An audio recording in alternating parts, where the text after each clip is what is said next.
Well, today marks International Day of Clean Air for Blue Skies. 77 countries, along with China, are signatories to the 2030 United Nations Education for Sustainable Development Framework. For progress on this, we're joined by Cecilia Njenga, who is the head of the UN's Environment Program in South Africa. Interesting that we should talk about a day of, clear air and blue skies. We don't have much clear air, unfortunately, and only occasionally does that mean we get to see the blue skies. Yes, thank you very much, Kathy, for welcoming us and inviting us in the celebration of this first International Day of Clean Air for Blue Skies. I think we've been in a lucky world in the last few months, as we have been battling COVID-19, staying indoors and our economic activities going down, at what the skies can be blue and the air can be with pollution.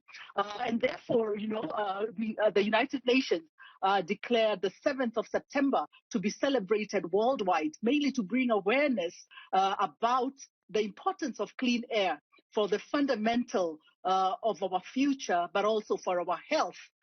And also to ensure that our climate, remains under check.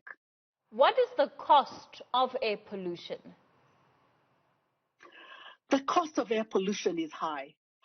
We see that some of the major causes of respiratory diseases, whether you're talking about chronic lung diseases, heart attacks, are mainly caused by air pollution.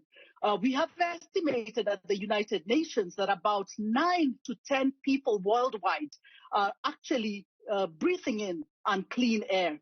We've also estimated that about 7 million deaths are lost annually due to air pollution. So there's really a fundamental cost, and not just to humanity and our health, but also to food security, because when the air is not fresh, our plants and animals are also impacted on. So both to our health, food security, and environmental concerns, this is a huge, huge challenge for us here in the planet.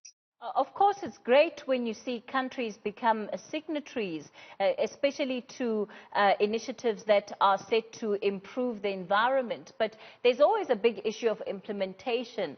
What is the implementation rate when it comes to countries actually following through on the commitments that they're making to reduce air pollution? Yes, there are environmental laws, legislation that lots of governments around the world have actually signed up to. And I think the fundamental one is the Paris Agreement on climate change. And one of it is how do we mitigate and ensure that our climate remains under check and we do not exceed the 1.5 degrees centigrade that we have committed ourselves to. And what does this mean in reality? I think we do see the various impacts around key areas that we have a possibility as government, as individuals, as communities to work around. Kathy, for instance, the whole area of energy. If we committed to transitioning, and today I'm in my house under load shedding, and we transition to much more use of renewable energy. It is proven that renewable energy sources, solar, wind, hydro, provide us with a much more sustained and cleaner energy sources, etc. We can also transition in the area of sustainable transport. We can cycle more, walk more to work, use mass transport like the cow train more often, and also use cleaner fuels and cleaner technologies. So there are areas, including cooking. We do know that a lot of our communities in the rural areas, as well as in the informal settlements, rely on kerosene and firewood. And there are opportunities for us to transition into using much more cleaner cooking in order to safeguard the health of our mothers, the health of our children and elderly who spend a lot of their time indoors. So there are solutions and technologies that are out there that we can embrace. It's interesting because you're bringing up the issue of the Paris Agreement, and much of that, of course, has lots of countries signing up to limit their emissions to a particular amount. Are we seeing that that is actually happening? And is the carbon tax having any impact on the amount of production that is being let out?